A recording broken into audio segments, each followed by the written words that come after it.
Online game के जरिए बच्चों का धर्मांतरण के लिए ब्रेन वॉश करने की साजिश की भी जांच जारी है। पुलिस इस मामले में मास्टरमाइंड मान रहे शहनवाज की तलाश कर रही है, लेकिन वो बेहद शातिराना तरीके से पुलिस की आंख में धूल झोंक रहा है। पुलिस अब मुंबई के साथ साथ दूसरे शहरों में भी शहनवाज की तलाश के लिए ऑपरेशन शुरू कर सकती है। इस बीच धर्मांतरण की साजिश में फंसे नए मामले के सामने आते जा रहे हैं, लेकिन पुलिस को उम्मीद है कि सारी गुत्थियां शहनवाज की गिरफ्तारी से सुलझेंगी।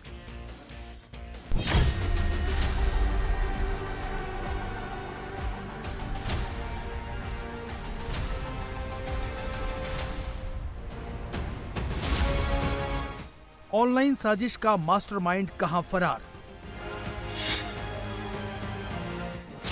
पुलिस की गिरफ्त से कितनी दूर शहनवाज? गाजियाबाद पुलिस मुंब्रा में शहनवाज को तलाश रही है, लेकिन वो पुलिस की आंखों में धूल झोंक रहा है। शहनवाज की मां मुमताज को भी थाने लाया गया, लेकिन शहनवाज का कोई सुराग हाथ नहीं लगा। पुलिस को अब पता चला है कि शहनवाज अपने दो भाइयों के साथ 31 मई को ही फरार हो गया था। शहनवाज के 29 साल के दो जुड़वा भाई हैं। एक भाई शहनवाज के साथ है, जबकि दूसरा दिल्ली की तरफ गया है। फरारी के दौरान शहनवाज मोबाइल और इंटरनेट का इस्तेमाल नहीं कर रहा। जिस शहनवाज को ऑनलाइन गेम की लत लग गई थी, वो आज फरारी के दौरान इंटरनेट को छू भी नहीं रहा। इस बीच इस पूरी साजिश के खुलासे में अहम भूमिका निभाने वाले हिंदू समाज संघ के उपदेश राणा ने नए खुलासे किए हैं। उपदेश ने बताया कि कैसे मुंबई से सटे वसई में राजेश जानी का ब्रेन वॉश किया गया। उपदेश का बयान पुलिस दर्ज कर चुकी है। ने जो अपने पापा के मोबाइल के फोटो खींचे हैं, उसमें साफ साफ दिख रहा है कि उनके अकाउंट में पैसा आ रहा है कंटिन्यू। वो भी मैं आपको व्हाट्सएप कर दूंगा। ऐसा घटनाक्रम हुआ है, वहाँ पर ऑनलाइन बच्चे इस्तेमाल किए गए ऑनलाइन के द्वारा। यहाँ पर राजेश जानी जो 52 वर्ष के हैं, जिन्होंने अपना पूरा जीवन अपने धर्म को मानने में दे दिया, वो घर पर कुरान रख लिया उन्होंने और अपने बच्चों को कह रहे हैं कि तुम भी इस्लाम में आओ। तो पूरा ब्रेन वॉश एक तरीके से। तो ये जो ट्रांजैक्शन और ये चैट है, ये किसके किसके बीच में है और ट्रांजैक्शन किसका है उद्देश्य? जी मैं आपको बता रहा हूँ।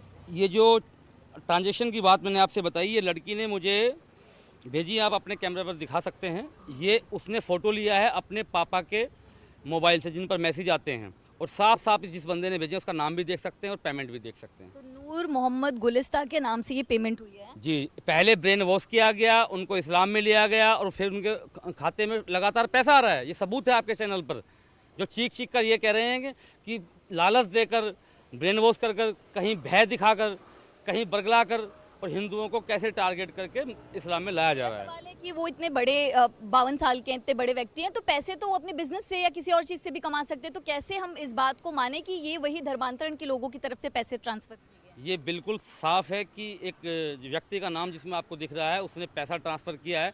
और कोई किसी को पैसा क्यों देगा?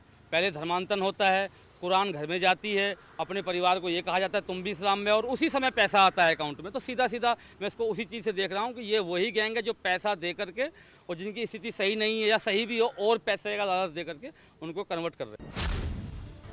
राजेश जानी अपने धर्म को मानने वाले शख्स थे, लेकिन उनका इस तरह से ब्रेन वॉश किया गया कि वो अपने परिवार से ही अलग हो गए। राजेश जानी का अपने परिवार के साथ जो व्हाट्सएप चैट सामने आया है, वो सारी स्थिति साफ बयान कर देता है।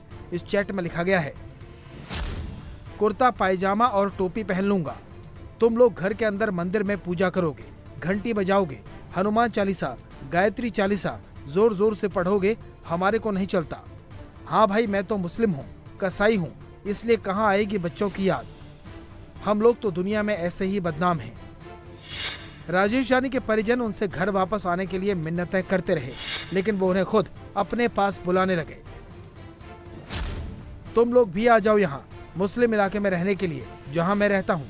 तुम लोगों को लोग कहेंगे तेरा बाप मुस्लिम है और तुम लोग हिंदू हो, तुम लोग एक साथ कैसे रहते हो, तो क्या बोलोगे? अब तो सबको मालूम पड़ गया है। अब तो मैं नमाज पढ़ने भी जाऊंगा और कुर्ता पायजामा और टोपी पहन लूंगा। कुर्ता पायजामा पहनकर टोपी लगाकर मस्जिद जाऊंगा। तुम लोगों को शर्म तो नहीं आएगी ना? तुम लोगों को मेरे साथ रहना है या नहीं? उन्होंने ऐसा मतलब कुछ एकदम खुल के तो नहीं बोला, पर मैंने उनको पूछा था कि आपने मतलब इस्लाम कबूल कर लिया तो अब हम लोग का क्या होगा करके। तो उन्होंने बोला कि सब ठीक हो जाएगा और अल्लाह सब ठीक करेगा, और थोड़े दिन देखो फिर तुम भी मतलब मेरे पास में आ ही जाओगे। अच्छा। ऐसा करके बोले थे वो।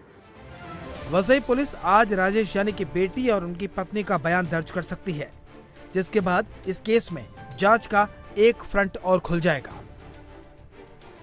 इंडिया टीवी हर वक्त हर जगह डाउनलोड करने के लिए सर्च करें India TV news Google play store या ऐप स्टोर पर।